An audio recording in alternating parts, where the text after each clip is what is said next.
Good morning, আমি দেবাশিস আর আমার সঙ্গে জয়দীপ দা। আমরা দুজনে আমাদের ছোট্ট ধন্যকে নিয়ে ঘুরে বেড়াই ভারতবর্ষের বিভিন্ন অচেনা অজানা স্বল্পচেনা জায়গাতে, আর ক্যাম্পিং করে বেড়াই রাস্তাঘাটে, পাহাড়ি উপত্যকায়। এবারের ট্রিপে আমরা এসেছি অফবিট অরুণাচল বলতে একদিকে যেমন মেচুকা এবং আরেকদিকে আনিনি। আজকে আমাদের মেচুকা ছেড়ে যাওয়ার পালা। তো আমরা রেডি হচ্ছি, সকাল 6টা বাজে। চারদিকে পুরো এরকম ফগ হয়ে গেছে, ঘন ফগ। রাস্তায় কি থাকবে কি জানি। আর আমার ধন্যু পুরো একদম উপরে বরফ মতো জমে গেছে, পুরো গাড়ির উপরে এরকম পুরো বরফের আস্তর অনেকটা পড়ে গেছে, কালকের থেকে বেশি মনে হচ্ছে আজকে। এখন গাড়ি প্যাকিং চলছে, চা খাবো, চা খেয়ে বেরাবো। পুরো চারদিকটা ঘন ফগ হয়ে আছে। আমরা মেচুকা থেকে এখন রওনা দেব ফাঁসিঘাটের উদ্দেশ্যে, মানে রোয়িং আনিনি যাওয়ার জন্য। তো আজকে কতটা যেতে পারি আর আমাদের এই যাত্রাপথ কেমন থাকে আপনারা দেখুন, আশা করি ভালো লাগবে। এই গাড়ির কাঁচে পুরো বরফ জমে গেছে গাড়ির কাঁচে। তো কুয়াশাকে সঙ্গে নিয়ে আমরা ওখান থেকে যাত্রা শুরু করেছিলাম দাপো থেকে। আবার ঠিক কুয়াশাকে সঙ্গে নিয়ে আমরা মেচুকা থেকে রওনা দিলাম আনিনির উদ্দেশ্যে।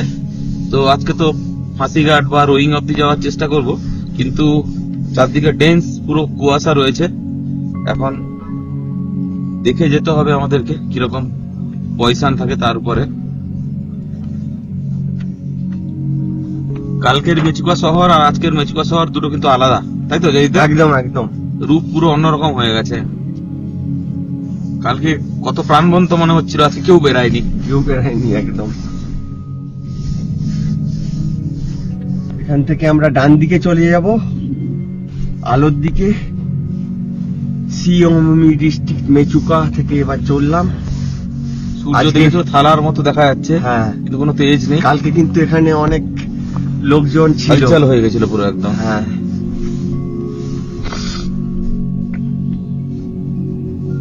দোকানপাট সবই বন্ধ। ওই মোড়েই একটা দুটো দোকান খুলেছিল, তাই না? -2 ডিগ্রি টেম্পারেচার, আর এরকম কুয়াশা মাখা পথ ধরে আমরা দুজন নিচের দিকে নেমে যাচ্ছি এখন আলোর দিকে।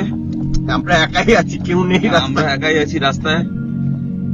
আর বাইরে গাছপালা গুলোতে বরফ গুঁড়ো পড়ে আছে,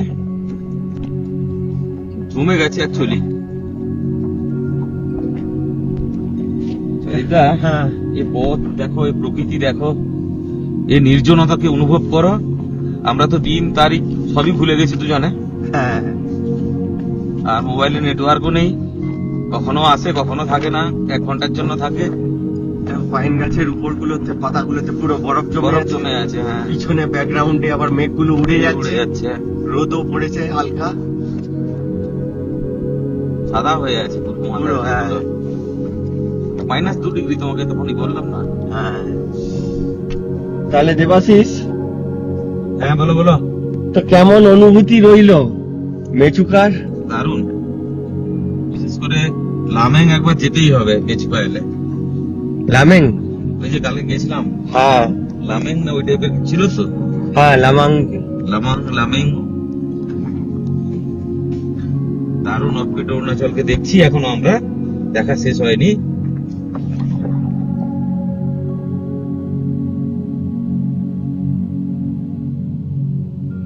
এই রাস্তাগুলো আমরা কিন্তু রাতে পেরিয়েছিলাম, বুঝলে? হ্যাঁ, এখন দিনে পেরাচ্ছি। হ্যাঁ, কিন্তু যখন এখানে কিন্তু রোদ পড়বে, এটা আবার অন্যরকম হয়ে যাবে, পুরো হয়ে যাবে। ফার্ন গাছ পুরো ঝুলে আছে। সিঙ্গেল রোড আবার এটা পুরো। হ্যাঁ, প্রথমে এই রোডটাই ছিল, এদিকটা কাটিংও হয়নি, এই সিঙ্গেল রোডই ছিল। আমরা ওই বড় পাহাড় যেটা রাতে ডিঙ্গিয়েছিলাম ওটা পেরিয়ে চলে এসেছি এখন এপারে। এবারে আগের দিকে যাচ্ছি। বেলা 8টা বেজে গেল। আমাদের সকালবেলা একবার কোথাও চায়ের জন্য দাঁড়াতে হবে, আর অনেকটা রাস্তা পেছনে ফেলেও এসেছি। রোদ উঠে গেছে এখন, আর কোনো ফগ নেই, ফলে আর কোনো চালাতে অসুবিধাও নেই। ব্রিজটা পেরাবো, এবার ওদিকে চলে যাচ্ছি। মোটামুটি টাটোর কাছাকাছি চলে এসেছি আমরা। হ্যাঁ, 9টা বাজতে চললো। আমরা একেবারে খেয়ে নেবো ভেবেছি, দেখা যাক। আগে গিয়ে মানে লাঞ্চ ব্রেকফাস্ট যাই বলতে পারেন, করে নিয়ে আমরা আগের দিকে এগাবো। টাটো পেরানোর পরে একটা খুব বাজে প্যাচ, এরকম জায়গায় জায়গায় প্যাচ আছে, দিকে কাদা, তো এখন বড় বড় গাড্ডা, এইসব নিয়েই আমরা চলেছি আগের দিকে। এই দেখুন রাস্তার প্রকৃতি বদলে গেছে ফট করে, নিচে জাস্ট দুজনে নাচছি গাড়ির মধ্যে। কি কঠিন এই রাস্তা। এটা ডিসেম্বর মাস, এই সময় বৃষ্টি হয় না, হয় না, আর বৃষ্টি হলে তাহলে রূপ কি এর দাঁড়াবে? আরো কি দাঁড়াবে অবস্থা। রাস্তার দুপাশে কি সব ফুল টুল ফুটে আছে, শুকিয়ে গেছে ঘাস। আমরা ওই পাহাড়টা থেকে এসেছি, সামনে যেটা দেখা যাচ্ছে। এবার রোদটাও পিছনে পড়েছে, যার ফলে পাহাড়ের রূপটা আরো সুন্দরভাবে ধরা পড়েছে। আবার একটা ছোট্ট গ্রাম পেরাচ্ছি আমরা। খিদে পেয়েছে জয়দীপদা, কালকে যেখানে আমরা লাঞ্চ করেছিলাম না, ওই অবধি যদি পৌঁছাতে পারি পৌঁছে খেয়ে নেব। তার আগে তো সেই কাটিং এর জন্য যে জায়গাটা বন্ধ হয় সেটা পড়বে। ও তা ঠিক, চলো গিয়ে আমরা দেখছি কি করা যায়। তো আমরা পৌঁছে গেলাম সিকোডিডো ওয়াটারফল, এই সামনে দেখা যাচ্ছে।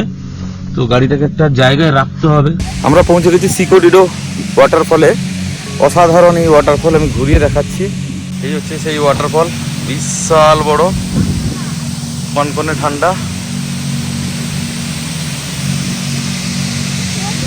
ওই উপর থেকে জলধারা পড়ে যাচ্ছে।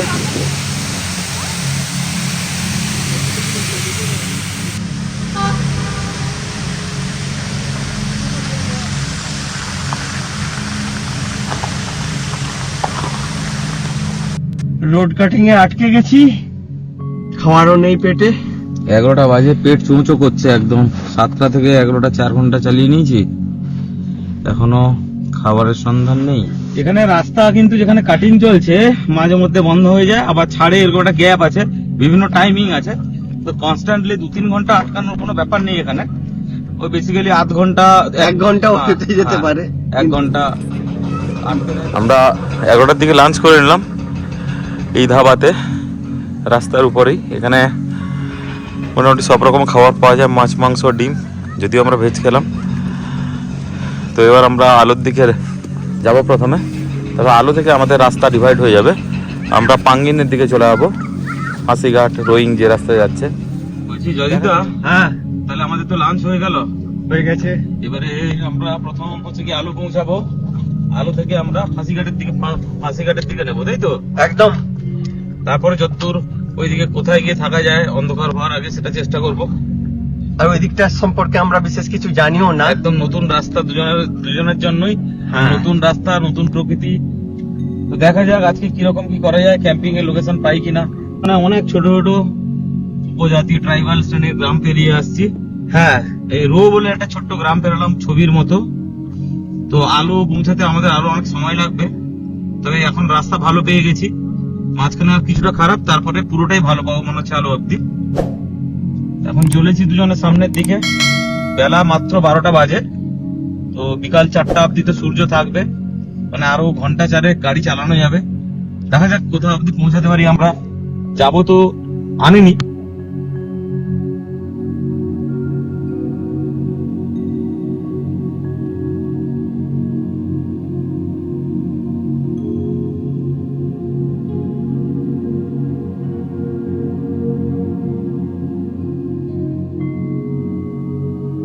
তাহলে পৌঁছে গেলাম কেইং। বাজে হচ্ছে 1:15। হ্যাঁ, কেইং এর মার্কেট, কেইং এর পাবলিক স্কুল। দেখো কিরকম দুর্দান্ত ভাবে সাজানো। কেইং ভ্যালি পাবলিক স্কুল, চারিদিকে কমলা লেবু হয়ে আছে। আর এখান থেকে 40 কিলোমিটার গেলে আলো পৌঁছে যাবো। কিরকম পাহাড়ের রূপ, হ্যাঁ অসাধারণ রূপ, ছবির মতো সুন্দর রাস্তা। আলোর দিকে আমরা ছুটে চলেছি। পেট্রোল পাম্প মানে দারুণ সিনিক একদম ভ্যালিটা। তো আমরা কিন্তু আলো পৌঁছে গেলাম। হ্যাঁ, আমরা আলো পৌঁছে গেলাম। আমরা সকাল 7টা মেচুকা থেকে চালু করেছিলাম, আর এখন বাজে দুপুর 2টো। সবকিছু ব্রেক নিয়ে, লাঞ্চ ব্রেক নিয়ে আমরা পৌঁছে গেলাম আলো। মেচুকা থেকে আলো পৌঁছে গেছিলাম। এখানে একটু রেস্ট ফেস্ট নিয়ে দুজনে আবার চলা শুরু করলাম। ফাঁসিঘাটের উদ্দেশ্যে। তো সামনে পড়বে এখানে 13 নম্বর সিপু ব্রিজ, এই যে সামনে দেখা যাচ্ছে, ওইখান থেকে বাম দিকে নিয়ে এই রাস্তাটা ফাঁসিঘাট, রোইং, আনি নিয়ে যাবে। তো আজকে আমরা কতটা যেতে পারবো, কি করব, সেটা কোনো ডিসিশন নেই আমাদের মধ্যে। তো এখন দেখা যাক আমরা কতটা গিয়ে এগোতে পারি। লাইট থাকতে থাকতে বাজে যেহেতু 2:10-15 হয়েছে, তো 3টে 3:30 অব্দি আমরা চালাতে পারবো। তারপর তো অন্ধকার নেমে যাবে। যদি ক্যাম্পিং আমরা করবো ঠিক করেছি, যদি ক্যাম্পিং করতে পারি ভালো, ক্যাম্পিং না যদি করতে পারি তাহলে কোনো হোমস্টে বাগারা। জয়দীপ দা মাঝখানে আমাকে বললো পাঙ্গিন যেতে হবে, পাঙ্গিন অব্দি বেশি নেই, 46 কিলোমিটার অনলি। ওর 3টের সময় পৌঁছে যাবো, 3:10-15-তে। তো এখন নতুন রাস্তা, এই রাস্তা পুরো নতুন, এই প্রকৃতি আমাদের কাছে নতুন, ইভেন জয়দীপদের কাছেও নতুন। জয়দীপদা এই রাস্তায় কোনোদিন যায়নি। আলু শহরের স্ট্যান্ড, এখান থেকে ট্যাক্সি বা সুমো যারা হায়ার করে কোথাও যেতে চায় এখান থেকে পাওয়া যায়। তা জয়দীপদা, হ্যাঁ, আজকে কি প্ল্যান করছো? প্ল্যান তো আগে এখান থেকে বেরিয়ে যাওয়া, হ্যাঁ পাঙ্গিং পৌঁছাই, তারপর চিন্তা করা যাবে। ক্যাম্পিং নিয়ে চিন্তা করা যাবে নাকি? কিরকম লোকেশন কি আমরা তো জানি না, দুজনেই আন করা নতুন এই জোনটাতে। তো আগের জন্য জয়দীপদা যেহেতু এসেছিল, একটা সলা পরামর্শ করে ক্যাম্পিং ব্যাপারে ভাবছিলাম। তো আজকে আমরা দেখি আগে গিয়ে যদি ক্যাম্পিং এর প্রপার জায়গা পাই, ক্যাম্পিং করব।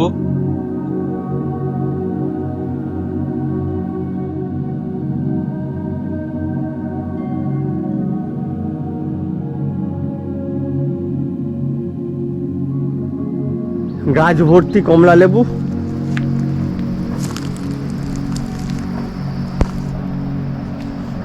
আর নিচে একদম পান্না সবুজ রঙের জলে রং, সিয়ম নদী বয়ে চলেছে। ভাই সকাল থেকে ছুটে চলেছি দুজনে, সামনে সিয়ম নদীর অপূর্ব রূপ আমরা দেখতে পাচ্ছি, আর পেছনে ফেলে এলাম আলোকে। এরকম কত যে জনপদকে আমরা পেছনে ফেলে আবার নতুন জনপদের দিকে এগাচ্ছি, তার ইয়াত্রা রাখে না। এই জন্য রোড ট্রিপের মজাই আলাদা। থাকা খাওয়াটা বড় জিনিস নয়, রাস্তার যে আনন্দ, সে আনন্দ পুরো রোড ট্রিপে কিন্তু আমরা নিতে পারি। এবারে প্রকৃতি কিন্তু অন্যরকম হয়ে গেছে। এতক্ষণে যে প্রকৃতির মধ্যে দিয়ে এসেছিলাম, মেচুকা থেকে আলো, সেটা বদলে গেছে। আলো পেরিয়ে আসার পরে কিন্তু দারুণ সিনিক হয়ে গেছে রাস্তাটা আবার, বুঝলে? হ্যাঁ, কিন্তু অন্যরকম লগুম জিনি ভিলেজ। সামনে একটা ফুল গাছটায় দেখো কেমন লাল ফুল ফুটে আছে, লাল পাতা। বাম দিকে পুরো কমলা লেবুর ক্ষেত হয়ে আছে, ভর্তি একদম। প্রতিটা গাছে কমলা লেবু হলুদ হয়ে আছে। সামনে পাহাড়, পুরো কমলা লেবু গাছে ভর্তি। বাম দিক ডান দিক পুরো কমলা লেবুর বাগানের মধ্য দিয়ে যাচ্ছি। জায়গাগুলো দেখো কি অসাধারণ, পুরো ফুলের মধ্যে দিয়ে যাচ্ছি, মনে হচ্ছে একদম সিনিক, পুরো পিকচার সেই ছবির মতো একদম। ছোট্ট গ্রাম লোকপেং, কমলা লেবু বিক্রি হচ্ছে। রাস্তার ধারে কমলা লেবু বিক্রি করছে সবাই, খরিদ্দারের থেকে দোকানদার বেশি। দাদা পাহাড়ের উপরে ঘর বাড়িগুলো দেখো, ট্রাইব বা টিনের ঘর, টিনের চালা, লম্বা লম্বা কি তাল গাছের মতন দেখতে একটা গাছ। এখানে অনেক জায়গায় ওটা দেখতে পাচ্ছি, কি গাছ আমরা জানি না। অনেকটা হাইট করে করা থাকে এই ঘরগুলো, হ্যাঁ, নিচে কাঠ স্টোর করে রাখে। 3টে বেজে গেল, আমরা এখনো ছুটে চলেছি। এবারে আমরা ক্যাম্পিং লোকেশন খোঁজার চেষ্টা করছি। পাঙ্গিন ঢুকবো একটু বাদেই, খুব বেশি দূরে নেই। হ্যাঁ, এই যে বোর্ডটা আপনার লক্ষ্য করুন, এখান থেকে আমাদেরকে ডান দিকে যেতে হবে। ফাঁসিঘাট, হ্যাঁ, আর একটু গেলেই বাম দিকে আমরা পাসিঘাট কিংবা রোহিং এর দিকে চলে যেতে পারবো। তা পাঙ্গিং শহর অ্যাকচুয়ালি বাম দিকে যাচ্ছে। বাম দিকে নিচের দিকে। তো আমরা উপর দিয়ে চলে যাচ্ছি। বাজার যদি তো করে বলছিল, কিন্তু বাজার তো দেখতে পাচ্ছি না। দেখতে পেলে দাঁড়াবো। ভাই সুদীর্ঘ পথ পেরিয়ে এখন পাঙ্গিংও পেরিয়ে এসেছি। দুদিকে পুরো একদম ক্ষেত হয়ে আছে, একদম সিনিক ভ্যালি একটা, ধানের ক্ষেত। দাদা এই যে আমরা যে ফাঁসিঘাট যাওয়ার রাস্তা না, আলো থেকে ফাঁসিঘাটের রাস্তা হ্যাঁ, বা রোইং যাওয়ার যে রাস্তাটা রয়েছে, দারুণ, মানে অসাধারণ রাস্তা, একদম ঝাঁ চকচকে রাস্তা। সিনিক প্রচন্ড রকমের। তাহলে রাতের রসদ মোটামুটি রেডি হয়ে গেছে। রেডি হয়ে গেছে। আর আমরা এখন আমাদের বাম দিকেই রয়েছে সিয়াং নদী বা ব্রহ্মপুত্র নদী, বুঝলে তো। আচ্ছা, সিয়ম নদী আর আমাদের সাথে নেই, ওটা ছেড়ে গেছে। হ্যাঁ, ওটা ওখানে পিছনেই একটা কনফ্লুয়েন্সে ওটা দুটো নদী মিলিত হয়ে ব্রহ্মপুত্র হয়ে গেছে। তো ক্যাম্পিং লোকেশন তো দেখে চলেছি, আর পাহাড়ের এদিকেটা তো পুরো অন্ধকার। হ্যাঁ, টাইমও অনেক গড়িয়ে গেছে। প্রায় সূর্য ডোবার পালা।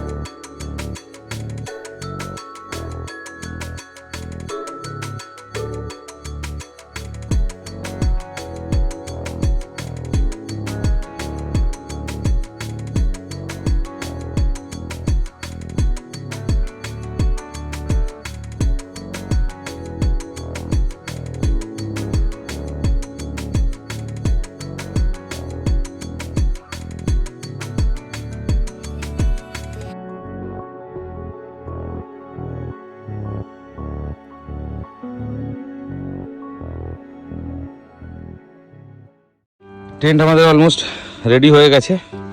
জয়দীপদা কাঠ ম্যানেজ করতে গেছে দুদিক। রাত্রে ঠান্ডা থাকবে, ভেতরটা এরকম করে করে নিয়েছি, বেশ সুন্দর হয়ে গেছে। এবারে বেশ বড় জায়গা, এখানে হট টেন্ট স্টোভ লাগাবো, দেখি কেমন হয়।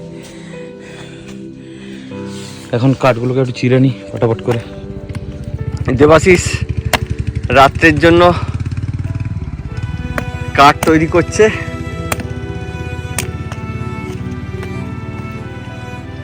কিছু এনেছি, আরো কিছু জোগাড় করতে যাব একটু পরে। ভালো কাঠ পাইনি, যাই হোক দেখা যাক কতটা কি ম্যানেজ করা যায়। রাতে ঠান্ডা থাকবে দাদা। হ্যাঁ হ্যাঁ, মোটামুটি আমাদের সব কিছু রেডি হয়ে গেছে। কাঠ বেশি পাইনি।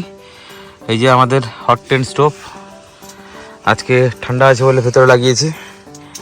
আর রান্নাবান্না হবে রাত্রিবেলা আজকের ক্যাম্পিংয়ের।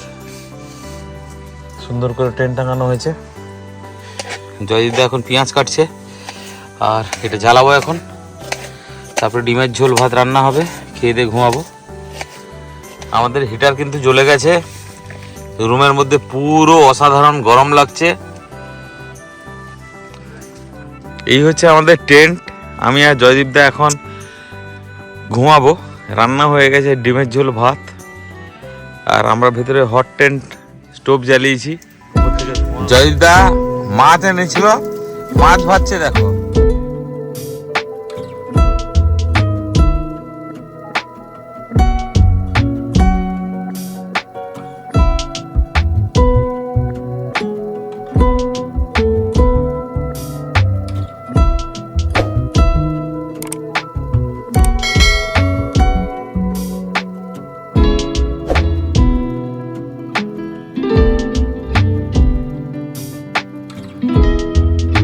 ভাই রাত্রে আমাদের হট টেন্ট স্টোভ জ্বলছে, জয়দীপদা রান্না করে ফেলছে ডিমের ঝোল আর কারি। এ এক অসাধারণ অভিজ্ঞতা। অফবিট অরুণাচলে বসে প্রায় 5 ডিগ্রি টেম্পারেচারে আমাদের টেন্টের মধ্যে এখন হট টেন্ট স্টোভ জ্বলছে। ইন্ডিয়াতে খুব কম লোকই ইউজ করে এই জিনিস, যেখানে লোক 5 ডিগ্রিতে বাইরে আগুন সেকছে, আমরা টেন্টের মধ্যে বসে মজা নিচ্ছি। এই যে মহামান্য ভদ্রলোক, এখন রান্না হয়ে গেছে, আমরা খাবো দাবো ঘুমাবো। কালকে আমরা পাড়ি দেবো এখান থেকে রোয়িং হয়ে আর্নিনের উদ্দেশ্যে। গুড মর্নিং বন্ধুরা, আমরা এরকম জায়গায় একটা ক্যাম্পিং করেছিলাম কালকে রাতে এসে, রাতে আর দেখাতে পারিনি। এখন আমাদের গোছাবার পালা। এখানে পাবলিক টয়লেট ছিল, আর আমাদের এই টেন্ট। এখন সব গোছগাছ হবে। ভেতরে আরামসে ঘুমিয়েছি, আর হট টেন্ট স্টোভ লাগিয়েছিলাম, ফলে ভেতরে পুরো গরম ছিল। এখন গুছিয়ে আমরা আগের দিকে রওনা দেব রোয়িংয়ের উদ্দেশ্যে। তো চলুন আমরা আগে আগে প্যাক করি, প্যাক করার পরে তারপরে আবার রাস্তায় যখন নামবো পুরো রাস্তার ভিডিও দেখাবো। এখন প্যাকিং করতে হবে। জয়িতা থালা বাসন ধুতে গেছিলো, এরকম একটা এখানে একটা রেস্টুরেন্ট ছিল, ওদেরই জায়গা বলে লাগিয়েছিলাম আমরা। চারদিকটা এরকম অসাধারণ পরিবেশ, ঠান্ডা রয়েছে। এই যে জয়দীপদা টেন্ট গোছাচ্ছে, অলমোস্ট গোছানো হয়ে গেছে, গাড়ি প্যাক হয়ে গেছে। আমরা খালি এক কাপ করে চা খাবো, এখান থেকে বেরাবো। ওইখানে আমরা ক্যাম্প করেছিলাম, এবার দেবাশিস ওর গাড়ি বের করে নিয়ে আসছে ওখান থেকে। जगह का नाम केबांग है, बताओ। এই জায়গাটার নাম হচ্ছে Kebang, Siang district. Siang district, Pasighat headquarter.